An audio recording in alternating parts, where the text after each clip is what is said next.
Hi there, I'm Molly Horak from the Horak Group with Remax Boone Realty in Columbia, Missouri, and today's seller's tip is a bit of a repeat because it's that important.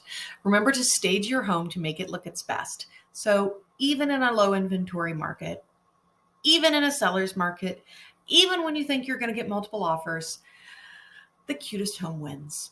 It really does. So buyers have a hard time separating out your possessions, your personal style from the actual bones of the house.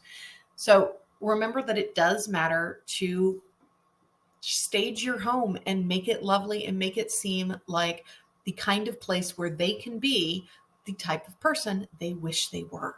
No one's actually going to live as clean and as perfect as your home is going to seem while it's on the market for sale, but they sure can hope they can.